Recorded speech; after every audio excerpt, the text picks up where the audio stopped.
urne contient 2 boules blanches et 3 boules noires, toutes indiscernables au toucher.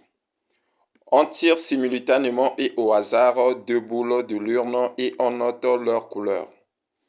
On définit sur l'univers oméga de cette expérience aléatoire la variable aléatoire x par x égale moins 1 si les 2 boules tirées sont blanches. X égale à 0 si l'une est blanche, l'autre est noire. X égale à 1 si les 2 boules tirées sont noires. Petit 1 détermine la loi de probabilité de X. Petit 2 calcule l'expérience mathématique de X. Petit 3, petit a, définir la loi la fonction de répartition grand F de X. Et petit b, trace la courbe représentative de grand F dans un repère orthogonal. On prendra 1 cm en abscisse et 5 cm en ordonnée pour unité graphique. Une urne contient 2 boules blanches et 3 boules noires. Donc nous avons 2 boules blanches plus 3 boules noires. Ok. Donc en tout dans notre urne, on compte 5 boules. Voilà. Et ensuite, on nous dit toutes indiscernables au toucher. On tire simultanément et au hasard 2 boules de l'urne. Alors, donc là, il s'agit de cardinal de l'univers. Donc, parmi les 5 boules, on a tiré 2 boules. Alors, on nous dit qu'on tire simultanément et au hasard 2 boules. Vu qu'il y a le mot simultanément, donc il s'agit d'un tirage simultané. Donc, quand il s'agit d'un tirage simultané, on cherche à calculer la combinaison. Donc là, on met la combinaison et en bas, on met 5 parce que c'est le nombre total des boules. Et là, je mets 2. Pourquoi je fais ceci? C'est pour trouver le nombre des cas possibles. Ou bien encore, trouver déjà le cardinal de l'univers.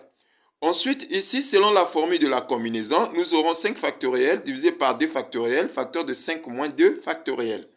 Ensuite, le 5 factoriel, on peut faire descendre ça jusqu'à 3 factoriels. Pourquoi? Parce que je constate qu'en bas, si je fais le 5 moins 2, on aura 3 factoriels. Ensuite, afin d'éliminer les 3 factoriels. Et quand je fais 5 fois 4, ça me fait 20. Le 2 factoriel équivaut seulement à 2. Quand je vais faire 20 divisé par 2, ça me donne 10. Voilà, donc là, c'est le nombre de cas possibles. Ou soit cardinal de l'univers. On définit sur l'univers oméga de cette expérience aléatoire la variable aléatoire x. On nous dit bien que la variable aléatoire réelle x définie par. Nous avons le cas où le x est égal à moins 1. Le x égale à moins 1, on nous dit que si les 2 boules tirées sont de couleur blanche. En ce moment-là, moi je vais d'abord chercher les cas possibles. Les cas possibles par rapport à notre exercice. Alors, vu que nous sommes dans une urne qui contient les boules blanches qui sont multipliées 2 fois et les boules noires et noires encore, les boules noires sont 3 fois. Alors ensuite, je commence maintenant à citer les cas possibles. Alors les cas possibles, j'aurai d'abord la boule blanche, vu que c'est 2 boules. Après, on peut avoir la boule donc blanche, ensuite blanche, noire, ensuite blanche, noire, et après encore blanche, noire, et après encore blanche et noire.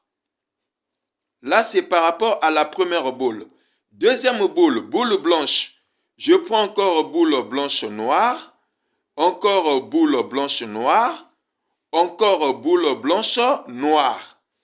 Et ensuite, je passe maintenant avec les boules noires. Ensuite, on aura boule noire, c'est-à-dire N et N. Et ensuite, encore boule noire. Voilà, N encore et le N là. Et enfin, nous aurons boule noire, c'est-à-dire le N là et le N là. Ok, je compte le nombre total des cas possibles. 1, 2, 3, 4, 5, 6, 7, 8, 9 et 10. Donc là, j'ai le 10 cas possibles. Et par rapport au cardinal de l'univers plutôt, il y a aussi 10. Donc là, ça prouve que c'est correct. Ensuite, je cherche maintenant à répondre à la première question. Quelle est la loi des probabilités? loi de probabilité de X. Ok. Or, nous savons que pour dresser le tableau de loi de probabilité, nous avons besoin des probabilités induites. Donc, nous cherchons d'abord les probabilités. Nous cherchons d'abord les probabilités induites. C'est-à-dire, ce sont les probabilités qui est issues de chaque valeur de X. Ensuite, nous commençons avec le X égale à moins 1.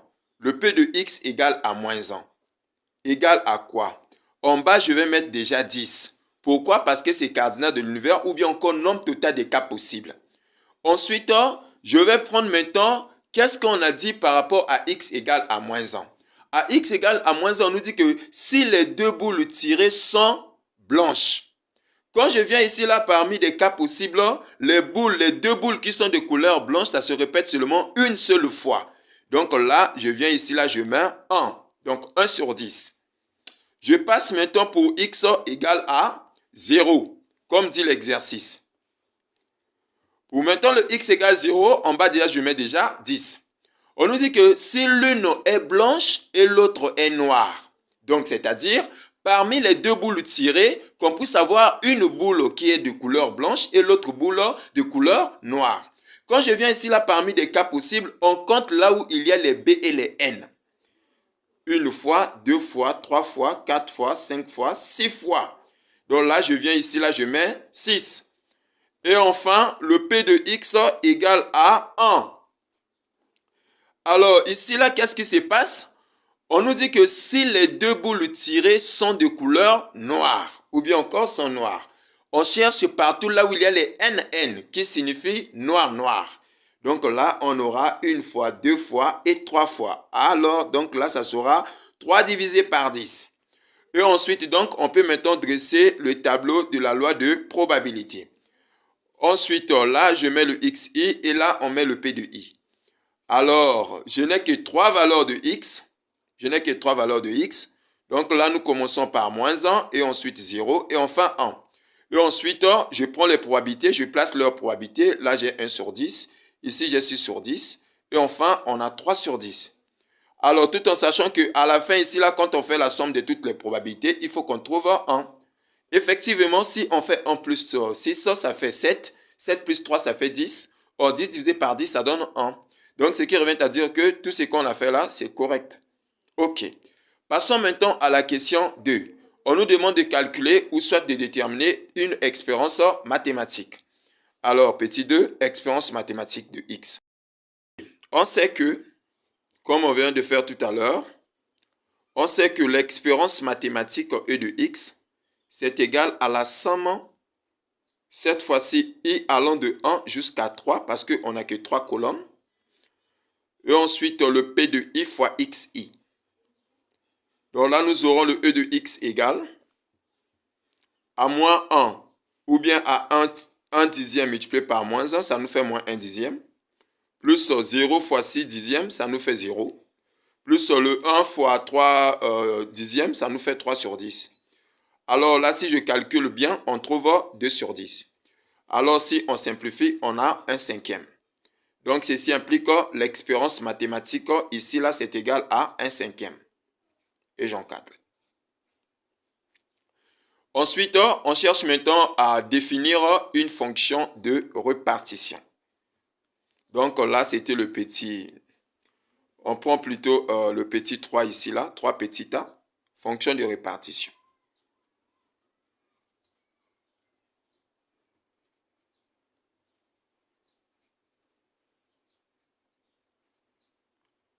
Alors, concernant la fonction de répartition, comme on vient de faire tout à l'heure, on a notre tableau. On commence toujours par quel que soit x à partir de l'intervalle ouvert de moins l'infini à moins 1. L'intervalle reste ouvert. On a le grand f de x serait égal à 0. Quel que soit x à partir de l'intervalle fermé cette fois-ci de moins 1 à 0 ouvert. On a le grand f de x, ça serait égal à 0 plus la première probabilité qui nous fait seulement 1 dixième. Et quel que soit x à partir de l'intervalle fermé de 0 à 1, ouvert, on a le grand f de x, ça serait égal, on fait cette fois-ci 0 plus 1 dixième plus 6 dixièmes. Ça nous fait quelque chose de 7 divisé par 10. Et enfin, quel que soit x à partir de l'intervalle fermé de 1 à plus l'infini ouvert, on a le grand f de x serait égal à 7 dixièmes plus 3 dixièmes, ce qui nous fait 1. Voilà, c'est la fin de cette question.